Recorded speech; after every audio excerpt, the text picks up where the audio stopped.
yung mga babae, hindi sila takot magtanong.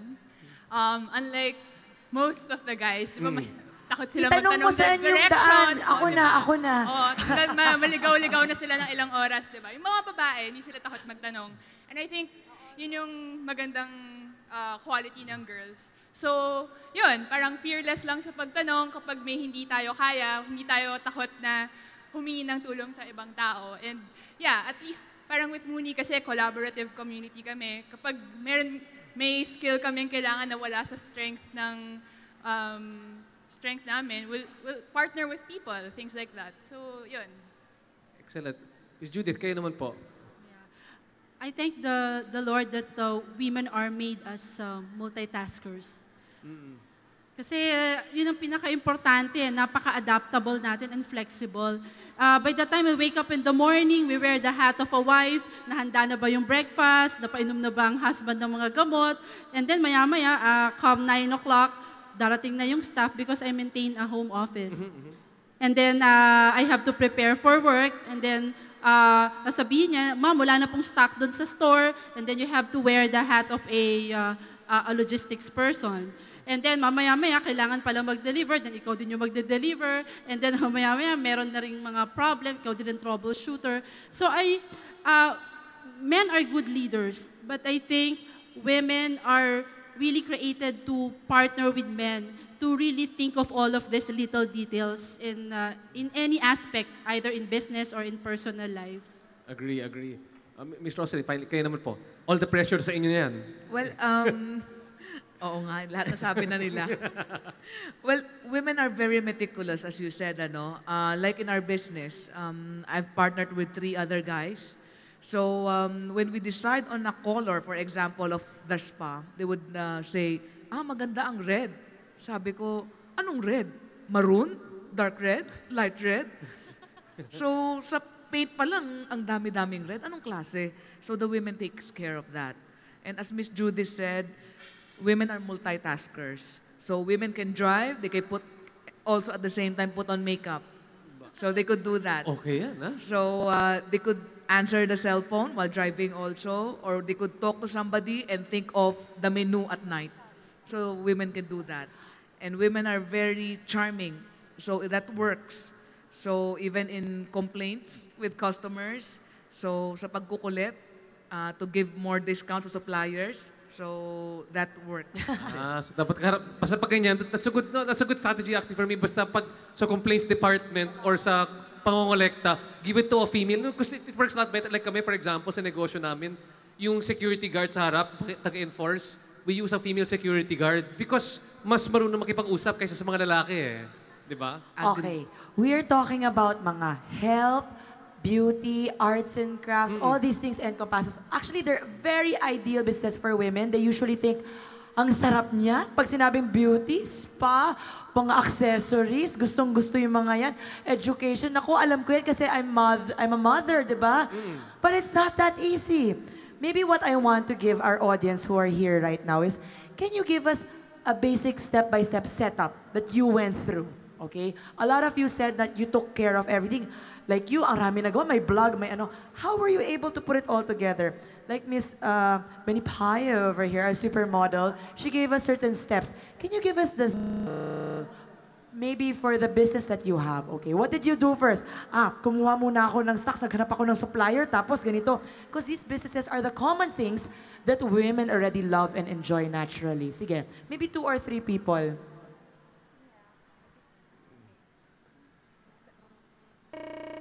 When I decided that I will start the business, kasi it started with aromatherapy. I'm fond of parang witch that you know you concoct, and then I concoct my own oils. That Pwedeng cook, ma'am. Wag naman witch. Parang But witch. Mix. But anyway, that time, 13 years ago, I was pregnant with my firstborn. So I have to go back to my passion, which is yun nga, yung aromatherapy crafting. Then I have no capital that time kasi basta I was starting on my own. What I did was to get supply nung time na yon. I started with candles kasi yun yung fad. And then I got a supplier. And then to get money, I offered candle making lessons in my house in Quezon City. So every Saturday, I have 10 students. They pay 500 pesos each.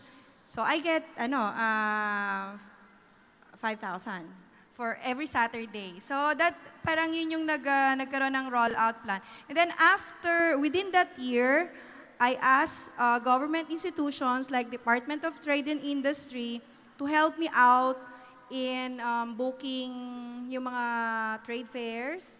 But before that, I was selling in Ateneo, Miriam. So I was selling with my previous office mates because I was doing community development work with USAID.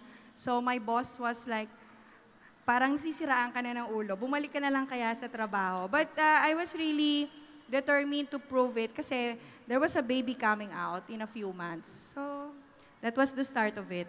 Yung dating business, then it rolled out to an export manufacturing na.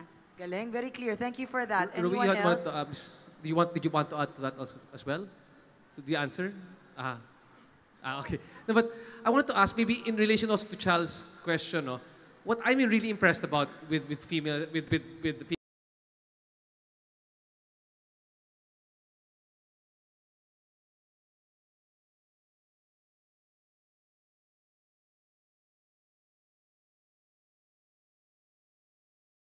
Sometimes the biggest challenges as a female entrepreneur that they encounter. Maybe because we haven't tackled that one. Ano mga challenges paging specifically for female entrepreneurs that you still encounter, and how can you share with yung mga kababaihan dito how to overcome or to address these challenges? Let's open up to anybody over here. I think the hardest is balancing your role as a mom and your responsibility in the business. Kasi your role as a mom, your children dapat is your top priority. But if you have a business, you have people relying on you for their salary. So anong uunahin mo? Like if you have franchisees kami, if there's something that's going to happen to my child, like awarding, recollection, graduation, anong uunahin mo? Yung meeting mo o yung anak mo? So I think what's important for you is to identify, before you start, ano yung importante sa akin? For me kasi, God, family, then work. So yun lagi yung sinusunod ko. So if there's something for my children, alam yan sa office. And yun yung role, yun yung ano namin. For me kasi, we're mostly women, education kami. So we partner with mothers, with educators, but mothers yan. And they get the business because they can have it beside their house. And then pag umuwi yung mga anak nila, they can bring their children in the school. So they do their homework there already. Magkasama na sila up to the end of the day. So alam sa office, if it's an awarding, if it's a recollection, anything for my child, unahin ko yun. And someone will take over. And then we're understanding also for them. Parents-teachers meeting. Secretary or yung operations person has to go, will take over. So dapat clear yon. Kung hindi, dadating talaga yung time na may ka-meeting ka, big deal yon. May pupunta ka sa school. Iiwanan mo yung anak mo pero hindi ka makakonsentrate dun sa ginagawa mo. Tama. So dapat clear yon. Anak ko muna. But someone will take over. Understand. Alam mo, RJ, women can do that, no? Pero I also have to give it, of course, support system. Totoo yan, ha? Ang sikreto ko, sa totoo lang, yaya. Correct. Hindi ko sinasabi na, magyaya kaya. I'm saying is, women, we can do it all, but sometimes we also need to let go. We can't do everything. So, minsan secret din natin mo, lahat mo, oo. Tama nga si Ana, no? Tama si Ana. Let it go. Let it go. I-let go na natin, ibigay na natin kay natin Mike. sa ating mga, ito kay Mike. Mike, where is We Mike? have questions here, ayan. Mike, Hello. Brother Mike. Sige, Brother Mike, please go ahead. Ano yung mga- Brother RJ, sino may tanong dito? Ito po. Yes, hello. Ang question ko po, Joyce Ann po. Ang question ko, we have a tendency to make sure that we do all the work ourselves. So, paano nyo, kinukumbinsi yung sarili nyo na pwede ipagkatiwala sa iba yung mga trabaho na ako na lang lahat. Totoo yan. Minsan, pag ikaw gumawa, alam mo okay. Pag binigay mo, nakakatakot. Actually, when you're starting, you should be prepared talaga na ikaw lahat ang gagawa. Kasi you cannot pay pa another person to do it for you. But as you grow, you need to train people to duplicate yourself.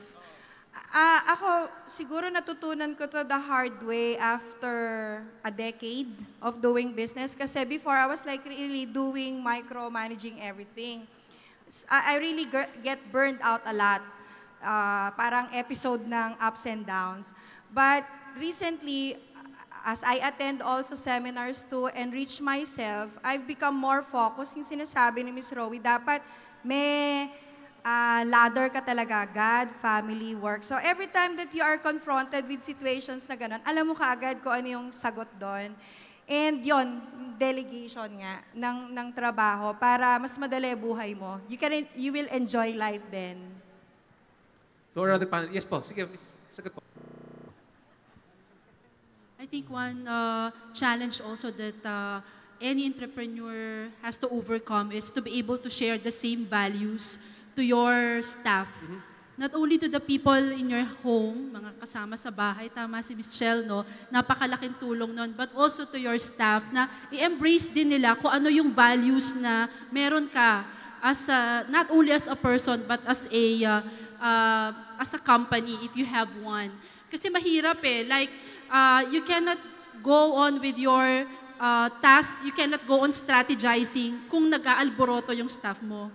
Kung yung staff mo hindi happy, kung yung staff mo hindi mo chine-check if they are motivated or not, or kung yung staff mo may kulang ba sa kanya. So it's very important based on my experience to always check whether ito bang tao na to may malasakit ba to para sa kumpanya ko? Ito bang tao na to magaling makisama? Ito bang tao na to ay matapat? So very important yan for if you want your business to really grow. Mike, questions pa Ayan. dyan? Si Roy, Ba't di kita Meron pa. mahanap? Teka lang. Andito ako. Dagdag na si Roy. Miss Roy, yes, Miss Roy. yeah, sorry, add to Opo. that. One Sorry. last. Kasi I really feel for her. When I started yung delegation, yung problema you start kasi doing everything. And then pag lumaki, suddenly you can't do everything. I think what's important is decide which part of it you like to do. Kung marketing yung forte mo, maiwan ka sa marketing, get other people to do the other things that you don't like to do. Agree. But get professional. I mean, get someone na marunong. Yes. So you really have to screen and then get the best person to do it. Pero the idea is, isipin mo kung alin doon yung kaya mo and alin doon yung pwede mo i-let go. Mas madali kasi i-let go yung hindi mo masyadong type gawin. You'll be happy to give it up Yeah, So that's the key, I think. Delegate your weakness. Diba? Yeah. O, kung ano yung, okay. Galing naman ni Mike. May insight ka pa. Siyempre. Meron pa. O, nakikita mo na ako. Ikaw, late ka sa akin, ha? Hello po. Hello, good afternoon. I'm Angeli Luna. My question is for Miss Jen. I got interested in your website, your company. So, Can you put your mic closer? Medyo hard to hear. okay. Mahina yung boses ko. Sorry. For Miss Jen, kasi I'm putting up a business pa lang, pero I want to, I'd advocate for the environment. So how can I collaborate with your team? Hi. So first, the website is muni.com.ph. That's MUNI. How you can collaborate with us? Attend one of our events one time so we can talk, or shoot me an email, muni.com.ph@gmail.com, and yeah, we can talk. Habulin mo there. mamaya sa gilid. Yeah. Dito bababa. Very open kami. Jen, ba't Muni? Kasi para sa Muni-Muni?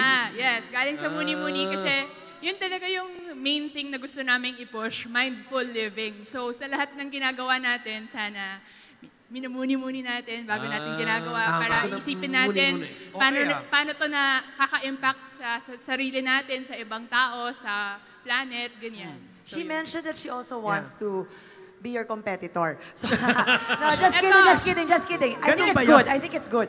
What I mean really is, the question is, how do people earn from this kind of passion? Ayan, kasi I just came from the tech entrepreneurship, nasagot yan eh. But a lot of people here, lalo na yung mga students, yan ang uso ngayon eh. I'm gonna make a community, I'm gonna make a website, I'm gonna blog about it. Pero hindi nila alam paano pagkakitaan. To be honest, when I got invited here, I was really honored because I'm really just starting it. But the way I see it kasi, yung gusto kong gawin, very inclusive community. I don't see anyone as a competitor because I'm just really looking for collaborators. So, go.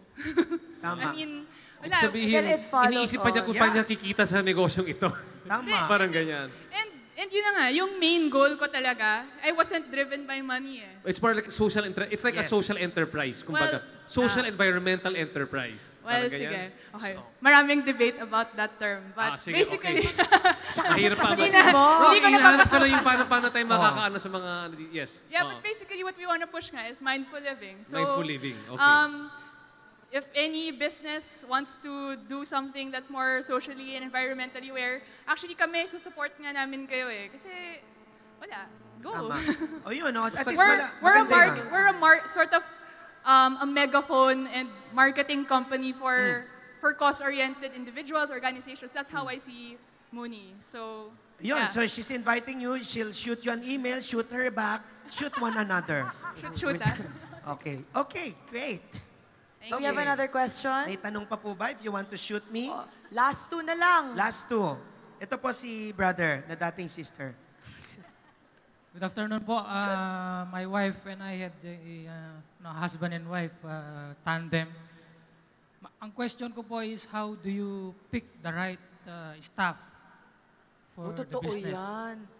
Actually, no matter kung gaano kakagaling, kung ang Paano yung human resources po ninyo, especially for the entrepreneur? Because allow me to share lang with him because I'm also that stage that I have to hire kasi you can go online for a jobs website, you can go to post, or you can actually hire a headhunter depending sa level ng job. not just hiring RJ, pati kasi actually ang palaging sinasabi is, ang problema sa negosyo, okay lang, masarap pag-isipan. Ang problema sa tao, ay nako, sakit talaga sa ulo yan. How do you manage that? How do you recruit? I want to know yung, especially entrepreneurs, what's the best way to recruit entrepreneurial style?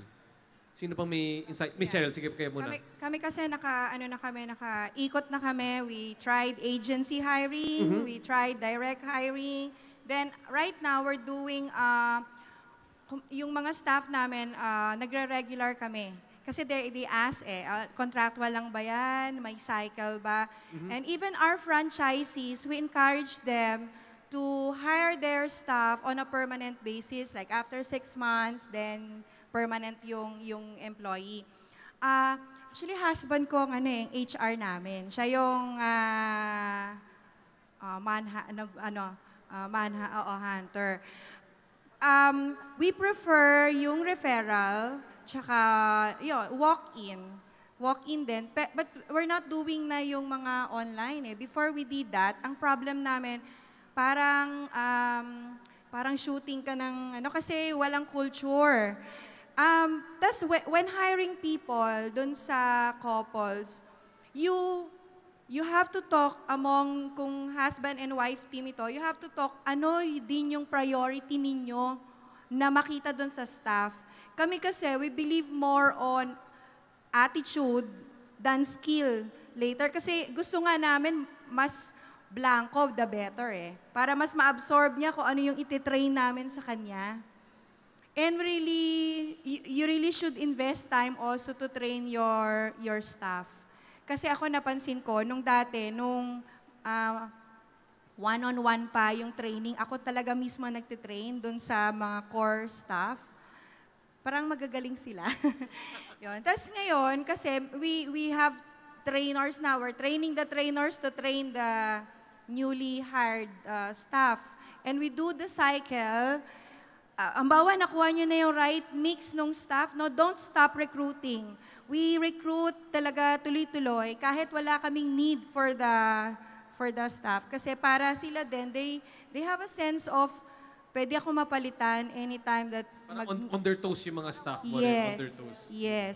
And also, you have the confidence to expand your business. Kasi like kami, we have a target of every quarter we should open this much store. So dapat tuloy-tuloy din talaga. I see. Miss Ros, yes, Yusek. Oh. Yeah. Basically, when I would hire people, no, and to this date, I do the same thing. What I look for, as I mentioned earlier, is passion. They have to believe in what they're doing. They have to enjoy what they're doing for them to actually give out the best. If they are just there hating the job, then it's not going to help your business. And I call that a bad apple, and I try to get rid of them as soon as possible. And then the next thing that I do, because I'm a relatively small business, is basically I try to make them important to the business by asking them their ideas. Like every Monday, I sit down with the people and at least the core team, and then we start throwing out ideas on how to improve things because that gets them involved and therefore they look towards the success of the company. This has proven very well for me, to the point, in IT industry, mostly people stay with you 2 years and then they move on because of the money. But I was able to keep people up to 8 years and not increasing them as quickly as they should because they believed and they were participating. And now that person actually moved on with all my permission because I felt I couldn't do more for her also. And now she's making $150,000 a year, more than I could ever have paid her when she was working for me. This is great kasi para may sense of ownership yung mga empleyado. You don't make them feel like that they're employees. They're actually part of the business, part of the growth. Kasama rin po sila, hindi ba po? Yes, Ms. Rosalyn, you wanted to add? What we do when we hire massage therapists, we do partner with government agencies. We go to barangays. And then, like din si Ms. She, we want yung mga may zero knowledge. That's why we have a training center. I see. So we train them, and then we hone them, and then tuloy-tuloy po yung hiring, and then tuloy-tuloy din po yung pagtuturo. Just to give that person also a sense of dignity din in what she is doing. Hindi lang po kasi puro, ganito yung salary ko, ganito. Just to make them realize that ganito lang yung salary ko is giving them food on the table, giving them transportation to go to your business, to go to their office, or to go to their job. So, just parang hit and miss talaga eh. Wala talagang pag-interview, first interview pa lang, siya na talaga yung papalit sa akin. Walang ganon. So, we believe that no one's indispensable. So we train continuously. Training continuously. Right. Seems to be the parang formula for a lot of the people here. Train continuously, get new people, train continuously. So you're always on your toes and you're forced to expand. At saka tama, napakahalaga na may malasakit sa negosyo. Sa negosyo. Okay. My last question, please. At nandito po si Mrs. Malasakit. So, how do you develop loyalty and malasakit among your employees? Nice question. Maganda na segue naman. Di ba lagi sinasabi yan loyalty or happy? Anong gusto mo? Mas gusto ko loyalty. Di ba parang sa asawa, anong gusto mo? Happy yung asawa or loyal? Doon na lang ako sa loyal. But pwede naman maging loyal pati happy at the same time. So how do you develop that? Ayun.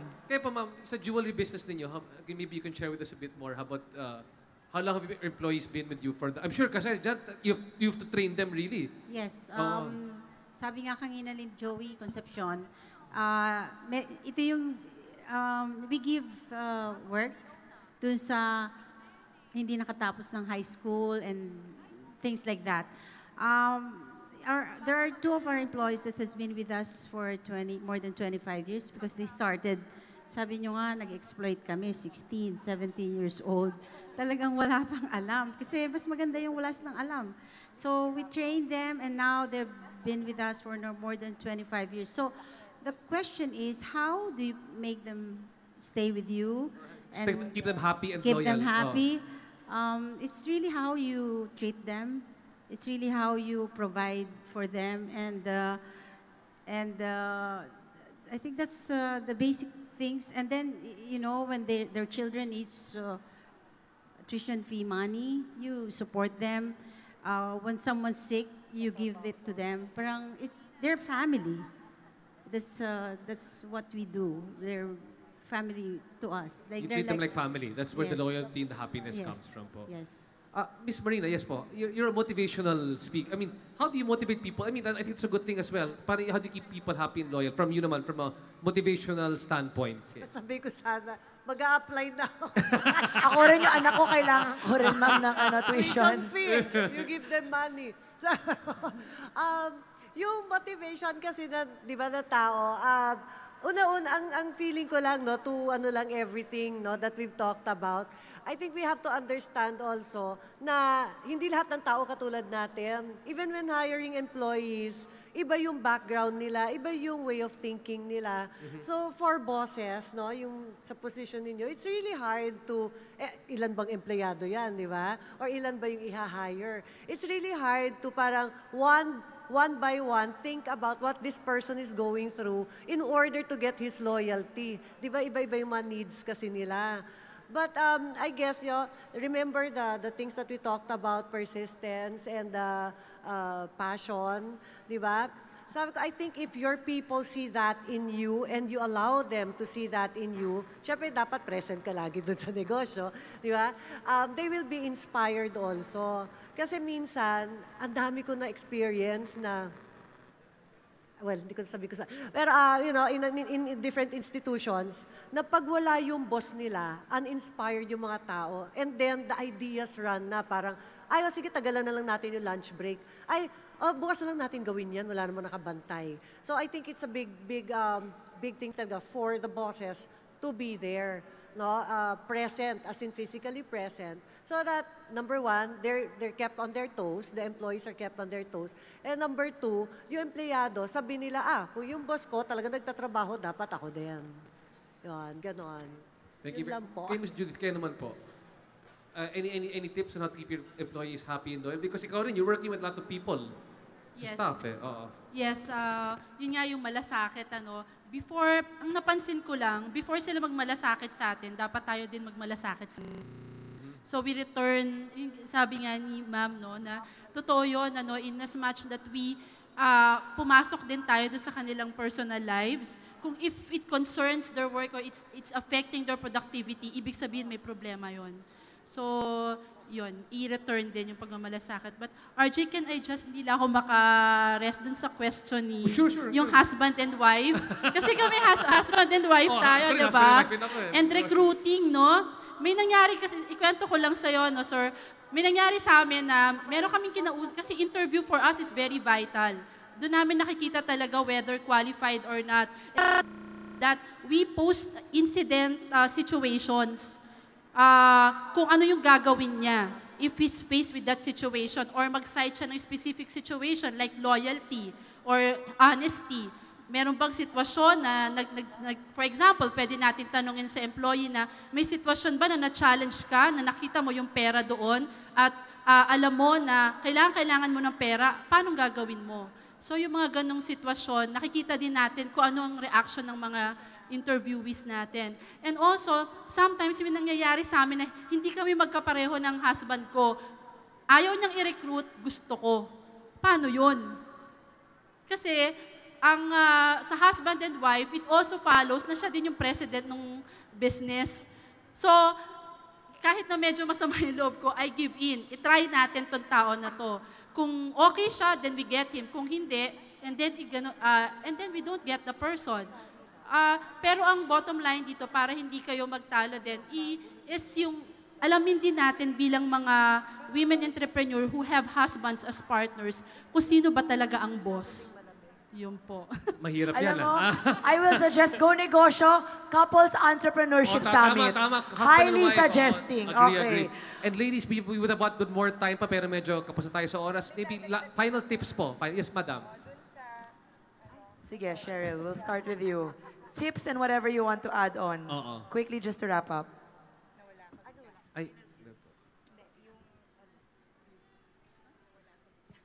Anyway, yung sinasabi na yung sa loyalty, I think dapat yung discrepancy nung ng employer tsaka ng employee. As much as possible, wag masyadong malayo, wag niyong layuan. Like ang common kasi, I have friends who are also into business. And two of them that I know na close to us, ang kinabagsak talaga din nila, yung isa nag-union, kasi masyadong malayo yung, habang lumalaki yung business, sila din personally, parang bumobongga. Mangbongga na, bili ng sasakyan, after some time, bili ulit ng ganito, bili ng paggawa ng bahay, for personal gains ng family rather than dun sa business. Rather than binabalik sa negosyo nila. Rather than binabalik sa negosyo. Okay lang yung business yung lumago, but more yung personal ninyo, wag masyadong malayo sa employees. So, if you want to add up din sa inyo personally as boss, dapat may add up din dun sa employees para hindi masyadong malayo yung gap. Last tip ko na lang business which really worked for me is yung you have to, when you start and then as you go along, always innovate to have differentiation in the market. Whatever you do, dapat iba ka. You strive to be different. Like kasi sa case namin, yung sa Orice pa, it is the only rice brand base. So after some time, merong ibang nagre-research din nun. So you innovate naman. Then now we advocate naman, you can bring the spa experience into your home. Siyempre, ayaw ng mga express pa yun. But you have to differentiate yourself as you go along para people will recall you, sila lang yung rice brand, sila lang yung ganito. So, you have to be unique all the time. Thank you very much, Cheryl. Palakpakan, please. Thank you very much. Miss Marina, yes, final tips po. Any last-minute advice po? Last-minute advice? Wala nang ngiti lang kayo ng ngiti. Push harder, be persistent, persevering. And for the students, if you're thinking of putting up a business in the future, ngayon pa lang magsimula na kayo. Okay? Even, you research nyo, find an interest already. Ngayon pa lang. Huwag nyo isipin na, pag-graduate ko na lang ng college, di ba? Hindi ganun yon. Ngayon pa lang. Anything that will happen to you in the future, it's always because of what you did in your past. No? So ngayon pa lang, isipin nyo na, and always study your behavior. Okay? Yung first 4 seconds is always important. Yeah. Thank you. Buli na lang may cue cards ako, pantakip. Okay, next. Miss Rowie, po. For entrepreneurs, I think look for what you want to do. I think that's the most important thing. Once you know what you want to do, go for it. Don't get scared kasi maraming entrepreneurs, they know what they want.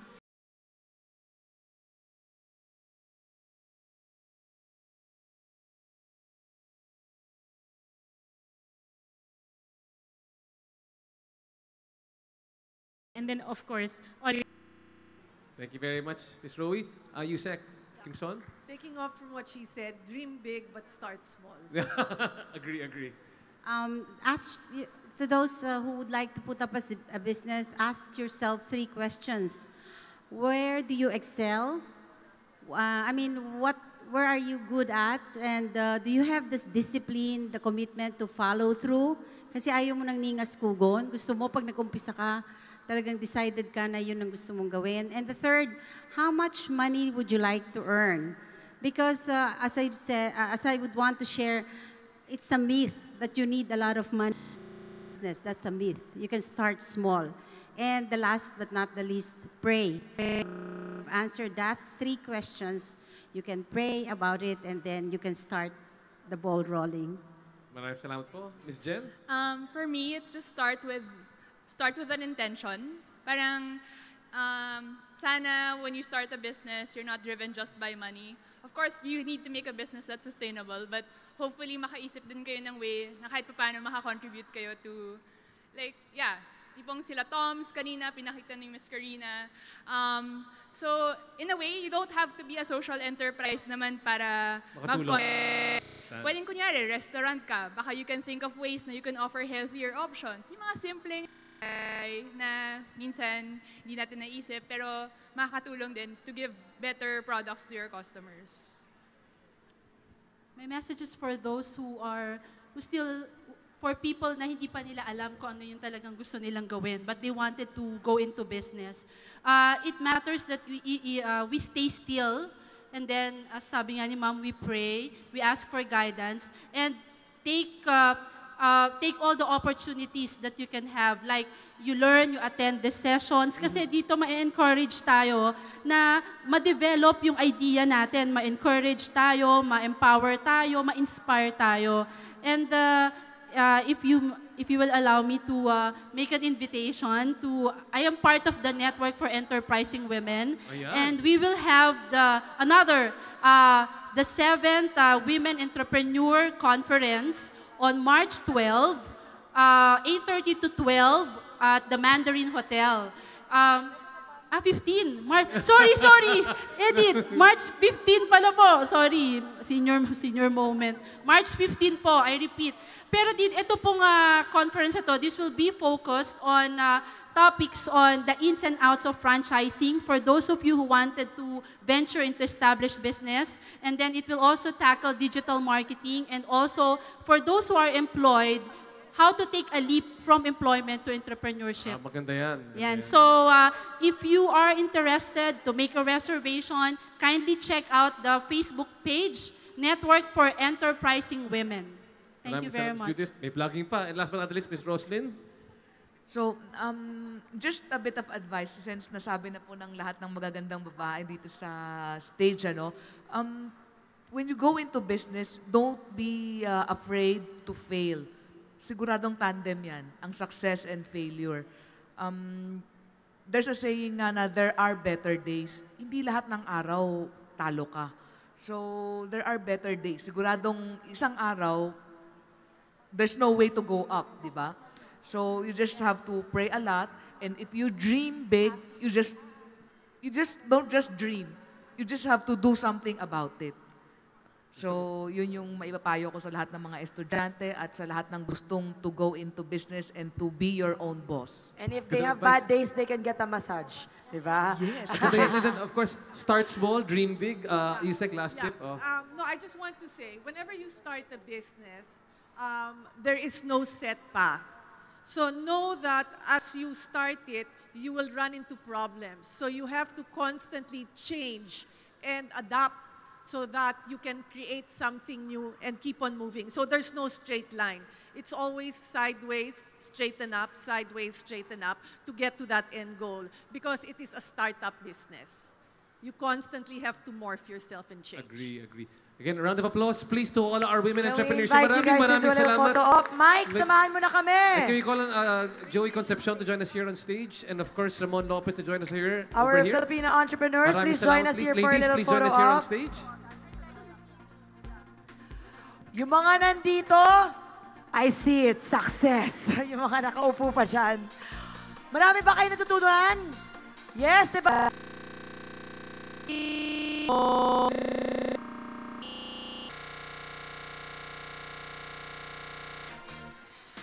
We have, of course, Sir Mon Lopez from PCE here joining us as well. Hey.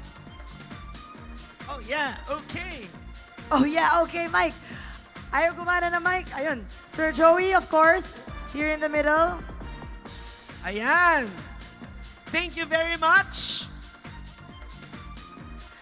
At sa Ikaw talaga katabi ko, ma'am. At sa pagkakataon pong ito, magsisimula na po ang summit. Hindi pa nagsisimula? Can we invite Sir tapos Joey na to be ba? in the middle? Sir Joey, please join.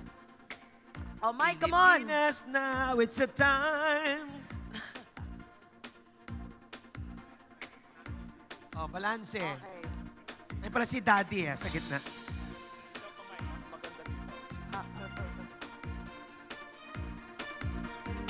Once again, ladies and gentlemen, our Filipino Entrepreneurship Summit 2014. Sixth one already for Go Negosyo. Maraming salamat po. Maraming salamat, Shal. Maraming salamat, Mike. Maraming salamat, RJ. At sa inyong lahat na nakaupo, nagstay all throughout, maraming salamat po. Mabuhay ang kababaihang Pilipina. Ayun. Mabuhay ang Go Negosyo.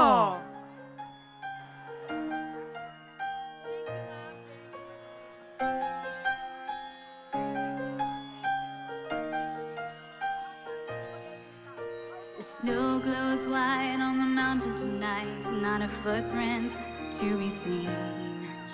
A kingdom of isolation, and it looks like I'm the queen.